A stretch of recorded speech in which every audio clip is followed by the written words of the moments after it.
2006, after viewing the History Channel's broadcast of deep-sea UFOs, 36-year-old U.S. Navy Chief Petty Officer Charles Howard was just one person to contact the network with stories and accounts of unusual, frightening, and terrifying unidentified objects in our waters. Petty Officer Howard, a 17-year veteran of the Navy, tells his story of a possible USO encounter for the first time. The History Channel was broadcasting a show about UFOs and USOs. I never heard of USOs. I thought that was very interesting because I had an experience. I never shared it with anybody, but I thought it was pretty interesting. In the summer of 2000, Howard's ship, the USS Thorn, was docked off Guantanamo Bay, Cuba, after routine maneuvers. It was kind of late, 10 o'clock, so it was coming back to the ship. I'm walking down the pier. I was pretty tired, so I wanted to get back before everybody, so I could get back and get some sleep.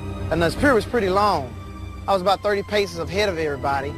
I saw like this glowing white light out of the corner of my eye. I was walking, I kind of looked to the side, and it was glowing under the water. The glowing USO initially appears about 30 yards from the pier.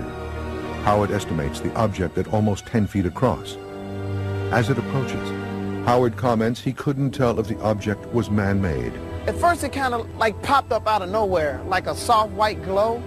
As I'm looking at it, it gets brighter and brighter, and then that's when the other two lights popped up behind it. Almost formed like a triangle. It was a light here, and a light here. At first I really wasn't afraid because it was just one soft light. It just was kind of weird to me. But then when the other two lights popped up behind it and they started moving, that's when I got kind of afraid. I was like, hey guys, come look at this, look at this. The other seamen respond to Howard's calls, but arrive too late. The USO has disappeared under the water. He has never seen anything like it before or since, and hopes to never see another. I've been out to sea for almost 17 years now. I've never seen anything like this. It was weird. Similar sightings continue to surface from the areas adjacent to Santa Catalina Channel off the coast of Los Angeles. Tomorrow, off a dive ship, we're going to go out with divers to find trace evidence of that 1992 USO sighting right here in Santa Monica Bay. June 14th, 1992, 10:24 p.m.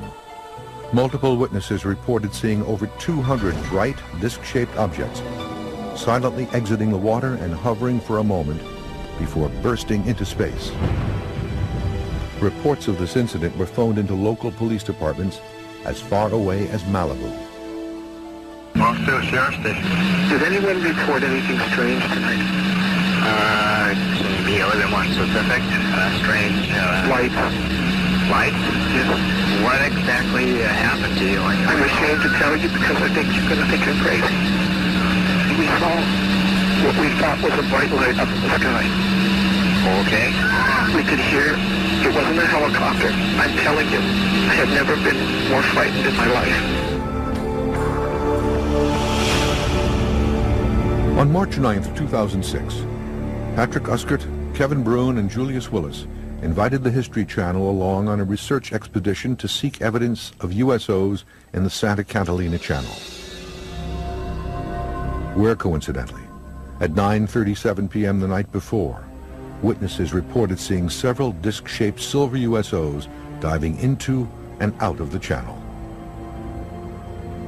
Uskert, Brune, and Willis were joined on this 11-hour quest by UFO researcher and veteran sailor Captain William Burns, and by Preston Dennett, who first reported on this large-scale 1992 USO event in these waters off of Los Angeles in our previous broadcast.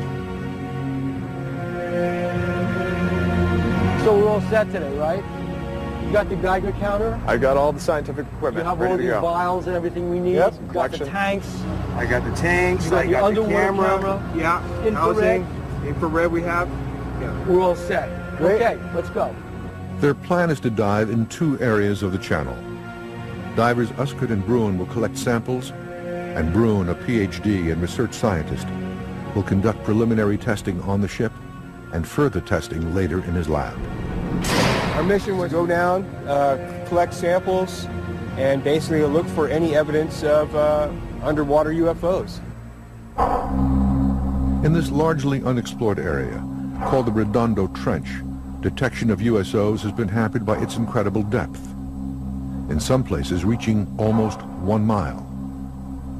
Sonar on most ships is incapable of tracking anything this deep. Good morning, folks. Welcome aboard the Pacific Star. I guess we're going to go out to the trench this morning. Trench drops off fast, probably a 60-degree angle. Drops down to, well, my meter goes to 1,400 feet, and I can't find the bottom. We don't want to go too deep because we don't know what's there. Jump, Joe! The ship leaves Redondo Beach, California at 8:37 a.m. It heads due west into the murky waters of the Pacific. The team faces a strong breeze and heavier than normal chop. The only thing that could possibly be worse is if that wind were to pick up. Well, as we get these ground swells rolling through like this, they will stir up the bottom 70, 80 foot down. You have to bump into them down there in order to find anything. At 9:22 a.m., the team catches their first glimpse of something unusual. Look at that! Holy cow! A strange anomaly is witnessed on the surface of the water. Guys, I'm serious. Look at that. The round impression, approximately 15 feet across, vibrates constantly as it is seen to disappear as quickly as it came. Sounds crazy, but there have been a lot of UFO crashes, 40 or 50 at least. So it's entirely possible that there is some type of material down there. There's plenty of places for USOs to hide. That's the trench. The captain orders the anchor down about 2 nautical miles downrange. We're looking for a couple of things. Are there any patterns on the bottom of the water, any trace evidence that remains from the soil? Is there any radioactivity down there? Are there any strange elements? People in this area saw this craft last night. So if that craft was here last night, if that craft left the traces, our guides on the bottom are collecting those traces now and bringing them up to the surface, and we're going to see these traces be tested.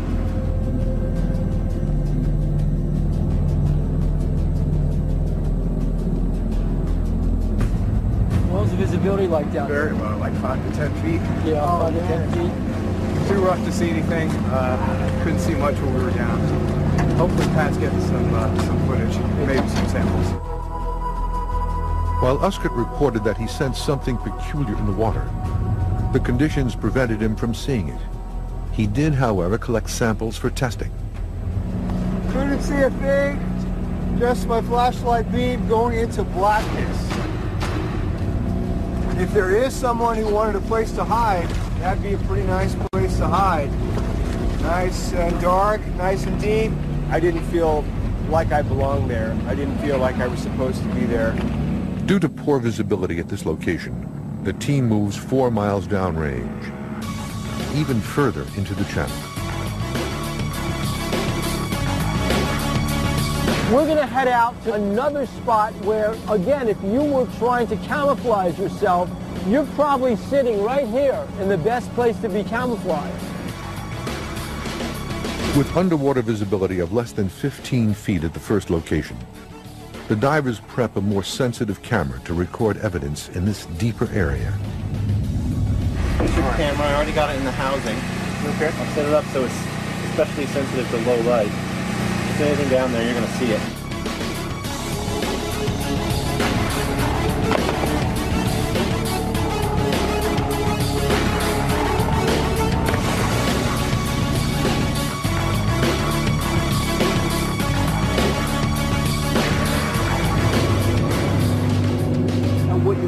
They're taking samples from the bottom of the ocean bed, and they're going to be testing these for radioactive traces and chemical traces. USOs leave traces. Maybe they're magnetic, maybe they're highly electrical charged. They're looking to test for electrical charges, for magnetism, and for radioactivity. The clearer conditions at this location help the divers collect samples. And this time, they find something unusual. I'm pretty satisfied with what we collected. to check it with the Geiger counter, see if they're reading hot. Great. So just open the lid on these. Negative on this one. Whoa, you got a lot of small samples in there. Wow. All right, we got something. We got something. Due to the elevated Geiger counter reading, the team decides further testing is needed. All right, the rest we can do back at the lab. Awesome.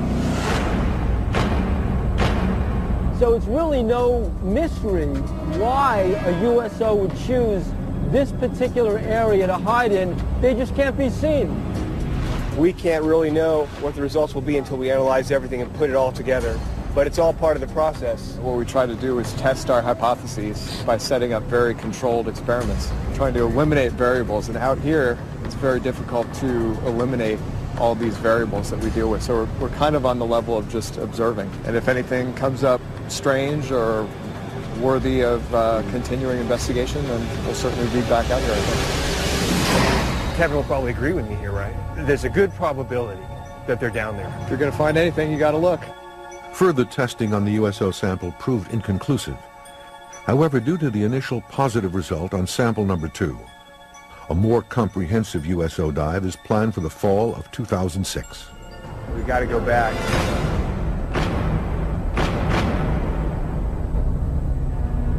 Coming up, we'll open the secret files of one of America's first nuclear-armed aircraft carriers, the USS Franklin D. Roosevelt, to uncover why she continues to be at the heart of the worldwide USO controversy.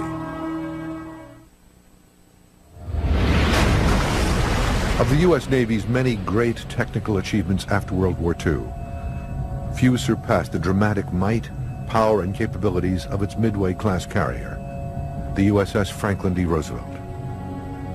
Commissioned on October 27, 1945 from the New York Naval Shipyards, the 1,000-foot-long, 64,000-ton FDR was one of the first ships in the Navy's fleet to carry nuclear weapons full-time. The Franklin D. Roosevelt was a very capable ship in every stretch of the imagination. She was an experimental floating active laboratory for the entire Navy Department. According to many of the men who served aboard the FDR, the ship's sophisticated capabilities caused the carrier to be at the center of one of the great USO mysteries of the 20th century. I have no doubt about the existence of UFOs and their interaction with the Franklin D. Roosevelt, and there have been many other sailors out there who've had the same experience as I have had. There's probably a good connection with the USS FDR and the nuclear weapons and the UFO sightings. It was a magnet for UFOs. Chet Grudzinski served aboard the FDR from July 1958 until December 1960 as a fireman and metalworks engineer. He says his harrowing close-range encounter with a large USO-like object in September 1958 off Guantanamo Bay, Cuba, has distressed him ever since. He tells his story on camera for the first time. We're down below decks this evening between 8 and 9 o'clock. It was dark outside. A bunch of men come running up the ladder from the engine. My buddy then said, hey, Red, why don't you go up there and see what's going on? So I followed those men all the way up the ladder, up to the hangar deck, all the way up to the flight deck. Grudzinski witnessed a cigar-shaped UFO traveling at an incredible speed toward the FDR. He also comments that the object made no sound and maneuvered unlike any man-made aircraft. We had no air operations going on. The flight deck was quiet up there. And this thing just came right at us, and I could see what the light was when it came at our ship. It was a row of windows with figures inside, and they got close enough I could feel the heat on my face and those figures looking at us through those windows. And the impression I got that those figures were looking at us were not human beings.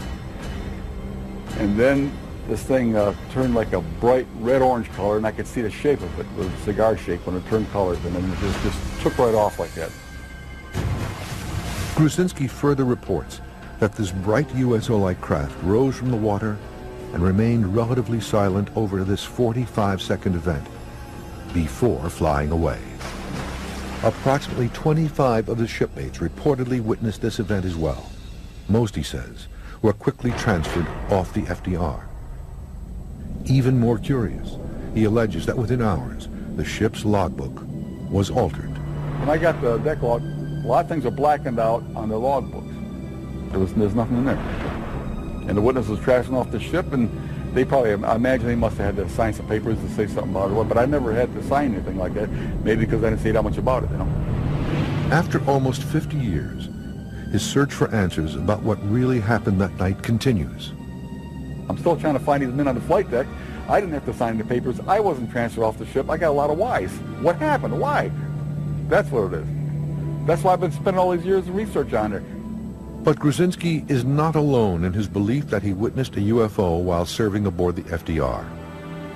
A second FDR veteran, Harry Jordan, served aboard the FDR from 1962 until 1965 as Seaman First Class. His rating as a radar operator put him in charge of one of the world's most advanced and sensitive radar systems. She also had the capability of jamming rockets, intercontinental ballistic missiles, and even break through some of the countermeasures being put upon us by Soviet bloc countries. While on duty in 1963, Jordan says he became part of another significant USO event aboard the ship that has remained secret until now. And the Roosevelt definitely attracted UFOs because of all of the technical equipment and all of the armaments that she had, and also nuclear weapons. Jordan agreed to tell his mysterious and alarming story of possible USO contact for the first time. I do remember the incident and the details of it because it just stays with you when you've gone through this. October 2nd, 1963, off the coast of Sardinia, approximately 2 a.m. Jordan stands watch over his radar monitor. All is normal on this unusually warm fall night. Suddenly and without warning, he says, a contact abruptly appears on his screen, an object 600 miles downrange at an altitude almost impossible for conventional aircraft to reach at the time, 80,000 feet. The first blip came on at the beginning of about 2.5 hours into the watch. It was 600 miles from the ship at 80,000 feet. Then it came into 300 miles at about 35,000 feet, and then it came into about 10 miles at 10 to 15,000 feet from the ship off our port side. I reported it to the watch commander at the time, and he came over, went through the same process and confirmed it, and reported it to the officer of the deck on the bridge. Then the officer of the deck on the bridge woke up the captain after this contact started to move. An object on Jordan's screen begins moving at a speed and on a course that, he believes, would have crushed any man-made aircraft. This thing was covering 10 miles in just a few seconds, and it was traveling about 4,000 miles an hour. It was making right-angled turns, and it was almost like a Z pattern if you took about 4 Zs and lined it across your scope. So I could tell that she was going pretty fast, and then so when she stops, they didn't have any heat signature. Okay, this is highly unusual. After Jordan makes his report, he says the FDR's captain orders the launch of a pair of Phantom II jets to analyze the situation. They went to afterburners and then launched one right after the other. They left the Rosie and headed up on a course of about 012. So then I thought immediately that there might be something new going on here, because that wasn't following protocol as far as normal ship operations that I was used to. The Phantom jets, now about 20 miles downrange, still see contact with the object. Jordan reports that the blip on his radar screen continues to dive close to the USS FDR before it disappears in a literal flash. It's being recorded on the view board up on the right-hand side in CIC, and then the contact winked out about 20, 30 seconds after and I could hear one of the pilots say, "What the?" That's all I heard. Moments later, he says, as quickly as it disappeared, the target returns, but now it's bigger and closer. The Phantom II's landed, and then it winked back on again off the port side of the ship, and someone yelled out in CIC, "What the hell is that?" And I bet you had 15 people out there with binoculars looking. 2:32 a.m. In full view of the FDR's crew, the USO reportedly hovers for a moment, several hundred feet from the ship, before disappearing. I saw the Z pattern, and it stopped. It winked out, and then it was gone. I know what the fingerprints are of the electronics on Soviet aircraft, Korean aircraft, Chinese, MiGs, you name it. If it had been a meteor, it would have burned up in the atmosphere, and I have seen meteors streak across the scope, but it only happens in about 2 or 3 seconds. I mean, it's gone. 2:36 a.m. Jordan records the event in his logbook as a UFO incident. Seconds later, he says his commanding officer bursts in. Jordan, what did you put in your log? And I had UFO in there, and I had the contact number at the time. I held it up in front of the commander, and he says, you can take that out. My commander acknowledged to me in not so many terms that, yeah, Jordan, that's what it was, but no, Jordan, nobody else is to know. Period. I had too much respect for him in the Navy to say anything about it for over 20 years. This was an historical moment for the United States Navy, and it was left out of the logs. As astonishing as these mysterious first-hand encounters aboard the FDR might be, they are far from the only ones.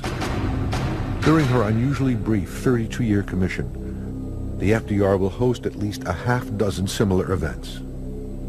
The FDR seemed to have been attractive to USOs. She certainly saw a lot of them. Coming up, the 1952 NATO mission Operation Mainbrace is rocked by continuous UFO and USO reports.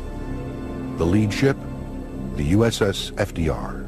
Wallace Litwin took photos of the flying disc going over the USS FDR in Operation Mainbrace.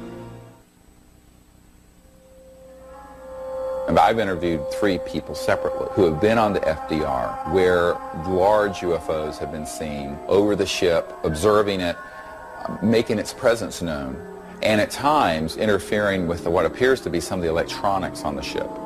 The Franklin Delano Roosevelt was the first aircraft carrier to carry nuclear weapons, and UFOs seem to be drawn to anything that's nuclear related. The first instance of this occurring was in the North Sea off England on NATO operations. September 1952. NATO initiates Operation Mainbrace, the first cooperative multilateral maneuvers since the war. The FDR was part of a NATO fleet exercise off Denmark called Operation Mainbrace. The FDR and the RAF and British aircraft carriers were witnesses to one of the most incredible multiple USO sightings in history. The Ministry of Defense in the UK actually wrote it up as a USO sighting. The exercise involves 200 ships, 1,000 planes, and over 80,000 men from its member nations in the waters near Denmark. As one of the largest and most advanced ships of the time, the USS FDR leads the way. She was part of a task force that was sealing off the Russian submarine access through the North Sea into the Atlantic. Extremely important because what if there had been a USO base underneath the North Sea in that area north of Europe? We were surveilling them, they were surveilling us. September 13th, 1952. The Danish destroyer Willemoes is in the Baltic Sea north of Bornholm Island. Lieutenant Commander Schmidt-Jensen and several crew members reportedly see a luminous triangular-shaped object moving at high speeds above the water, in close proximity to the main fleet. The bluish object travels westward, then suddenly turns southeast, directly toward the FDR. Over the next week, there are several more sightings, stretching from Denmark back to the Air Operations Command bases in Scotland. September 20th, 1952, 7:30 p.m. 3 Danish officers reportedly observe a shiny disc-shaped object rise from the water and pass over them, again headed toward the NATO fleet and the FDR. The fast-moving metallic UFO heads east and disappears into the cloud layer. September 21st, 1952, less than 24 hours later, 6 British pilots above the North Sea spot a shiny spherical object rising from the water and stealthily approach the fleet's location. They reportedly give chase, but the swift-moving object evades their pursuit. FDR veteran Jordan says that he spoke to a witness over 40 years ago. They had a sonar contact from 3 or 4 destroyers, and they couldn't figure out what the hell it was because it was moving with them, and the damn thing was like a quarter mile wide, and it came up out of the water, and when it did, it dinged one of the ships, and that was later reported as a collision between 2 destroyers. And he says that's not what happened, because he went up and he said this damn thing came up out of the water and flew up. According to reports, all of these sightings share a similar eerie trait. The witnesses uniformly feel that these USO objects, whatever they might be, are actually observing the naval exercises at close range. After Operation Mainbrace, there were so many sailors who saw the objects, and airmen from the RAF that saw the objects. This wasn't just 1 or 2 people. These were crew members on the USS FDR. So this is one of those very famous multiple sightings where everybody saw these objects. One journalist aboard the USS FDR during the operations had perhaps the very best view of this reported swarm of USO activity through his camera lens. September 20th, 1952, 11 a.m. Several crewmen witnessed yet another fast maneuvering spherical USO rise from the water to the sky just behind the fleet. Journalist Wallace Litwin, on board the FDR documenting the operation, points his 35mm Canon camera at the horizon and quickly snaps 2 images of a fast-moving disk that seemingly defies all laws of gravity. The images were believed to have been studied by the Navy, but no official report was ever filed.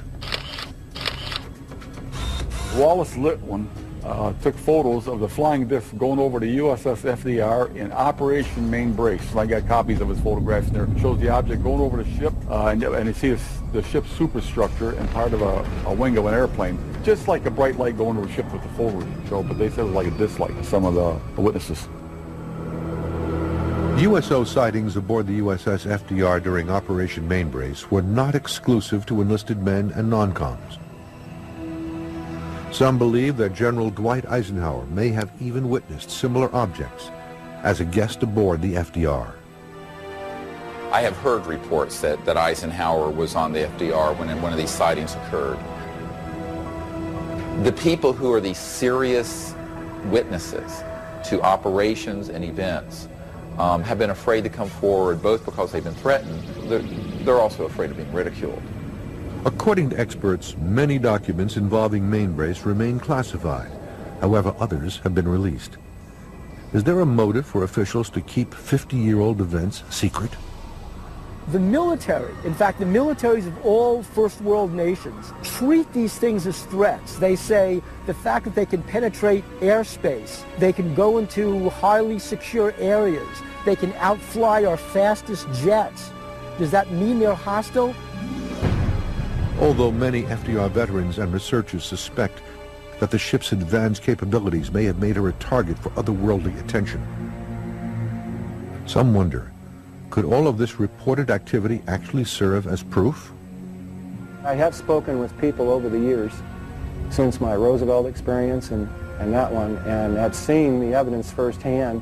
To those who have not had those experiences, you cannot know what you've yet to experience, and hopefully you'll believe that they are out there.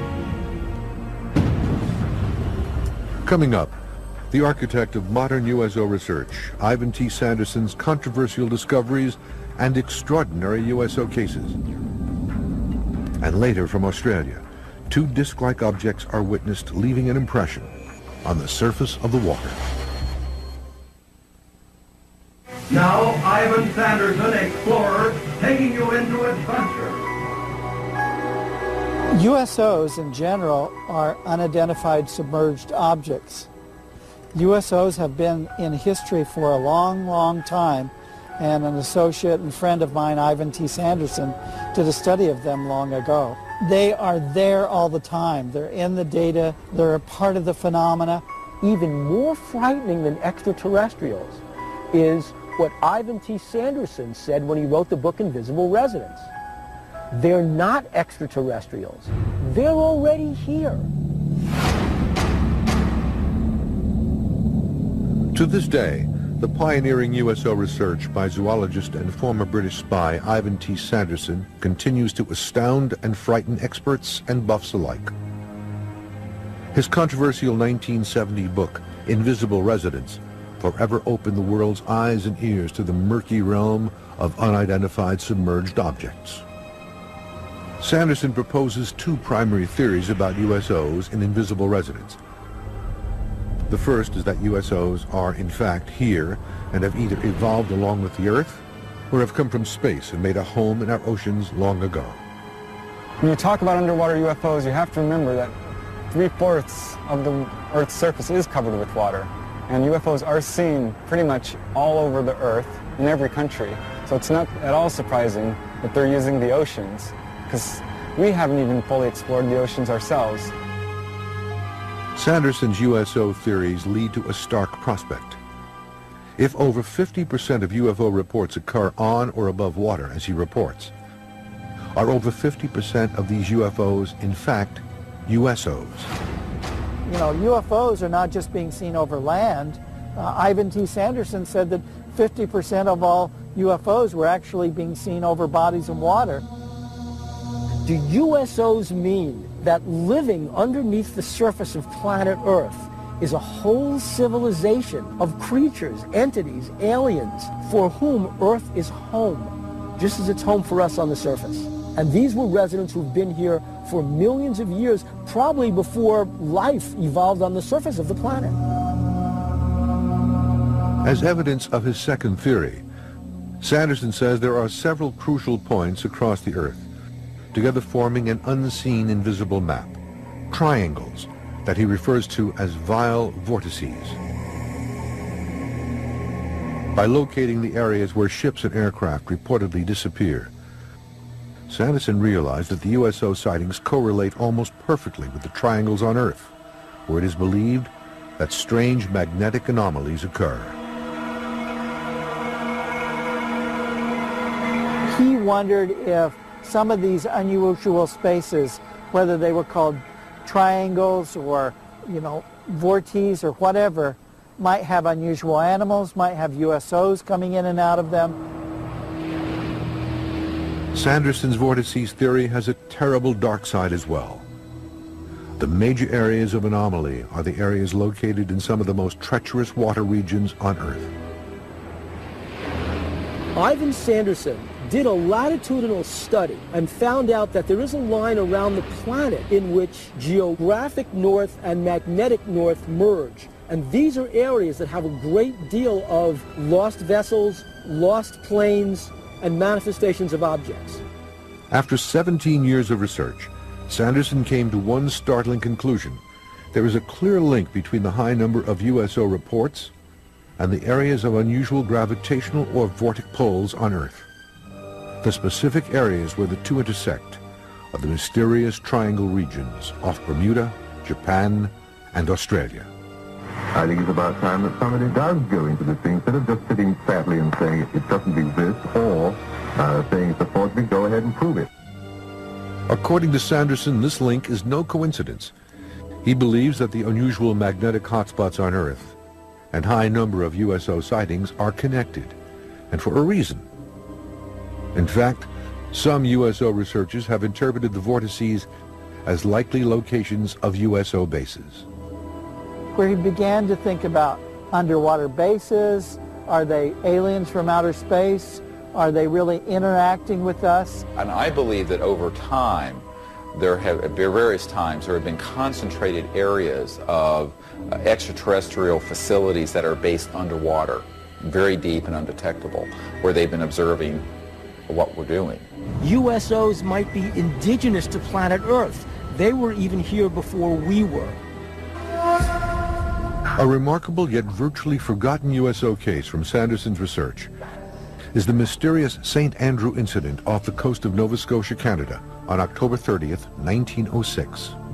One of the great cases from the early part of the 20th century is the SS St. Andrew. She was a vessel that was crossing the Atlantic on her way to Hamburg. She was off Halifax when not only her crew, but passengers aboard that ship sighted a UFO. Sanderson reports that at 4:30 p.m. the ship was bombarded by a huge flaming object that zigzags through the sky, falls into the water, and disappears. But according to his reports, it couldn't have been a meteor, because meteors do not zigzag and move with apparent intelligent control. The story was even covered in the New York Times. First Officer V.E. Spencer says, quote, "I have seen meteors all over the world, but never such a large one as this." Throughout Sanderson's career, a cloud of mystery drifted around him. Sanderson was a part of the British intelligence service, but what we're really cloudy about is a lot of his friends were in the OSS, which was the precursor to the CIA, and then, as we can tell from some of his books, Sanderson had a direct connection to the Office of Navy Intelligence and was getting information from them. Until his death in 1973, Sanderson traversed the globe in search of underwater submerged objects. Today, some USO experts believe his research was provided to him by highly placed government sources. Many of us wonder, was Sanderson still in the intelligence services? Was he still going on some of his expeditions, some of his explorations, and using part of what he was doing to feed back to his old friends in intelligence services, but also getting new information for his books from them too? At the end of his life, weakened by cancer, Sanderson fell victim to friends and enemies alike who coveted his research. A lot of people would back their station wagon up to his bunkhouse and said they were going to borrow files and never brought them back. Speculation continues in various circles about whether secret government operatives removed Sanderson's files, thereby destroying the best cache of deep-sea UFO evidence ever collected. In the beginning, Ivan Sanderson was thinking about USOs as creatures that were in the air, that came into water. Towards the end of his career, he also had to engage in thinking about them as possibly intelligent craft from outer space. Coming up, an eyewitness report of two massive disc-like objects emerging from an Australian lagoon and leaving evidence in its wake.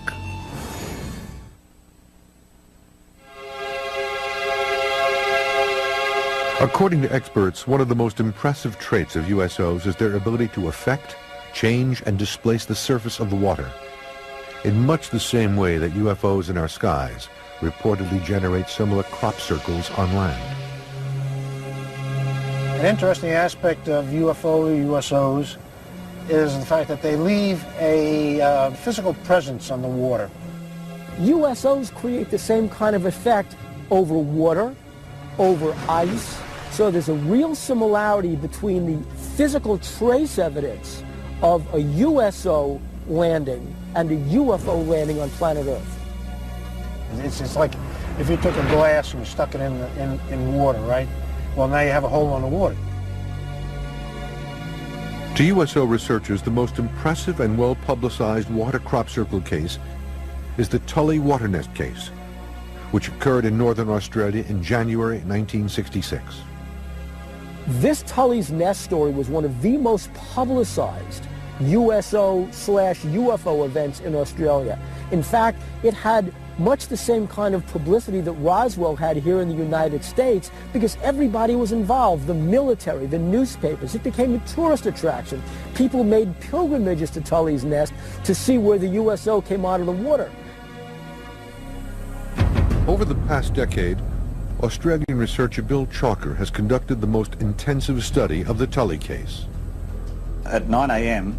on January the 19th, 1966, young farmer George Pedley was driving a tractor through a neighbouring farmer's property, a place called Horseshoe Lagoon near Tully in far north Queensland. And he first started to experience some problems with his tractor. It seemed to be sort of missing and as if it was about to stop on him, and then he heard this high-pitched hissing noise, and he looked in the direction of where this noise was coming from, and at about 20 to 30 feet away, rising from the lagoon, was a sort of a dish-shaped metallic-looking object that rose up to an altitude of about 30 to 40 feet and then appeared to go into a shallow dive and take off at high speed.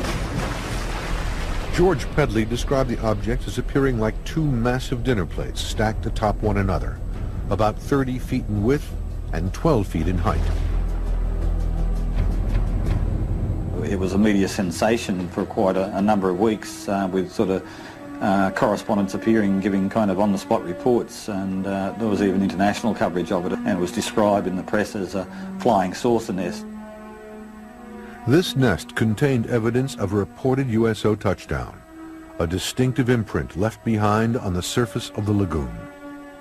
The whirlpool effect in the water lasted for days and days after the USO took off. The Navy tested it, scientists tested it.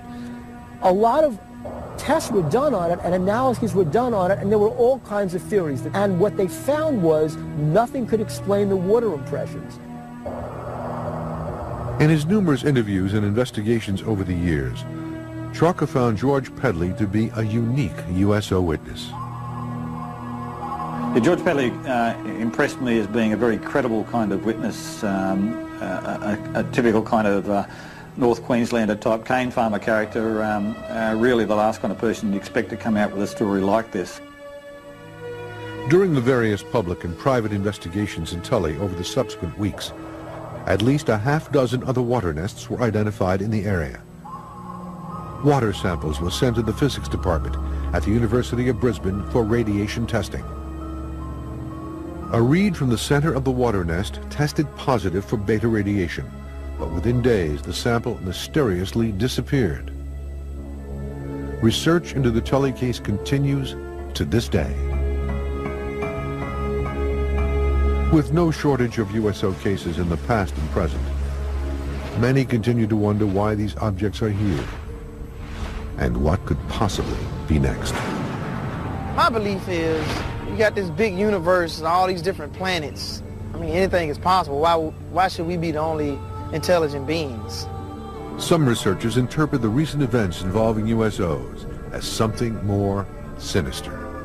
I believe that there are extraterrestrial civilizations who have been watching our development over the last 100 years with knowing there's a lot of promise, but also a lot of risk. There's no doubt about it, there's something going on. They're covering stuff up, they're lying, and I would like to see congressional hearings in Washington to cut the crap and see what's going on, you know?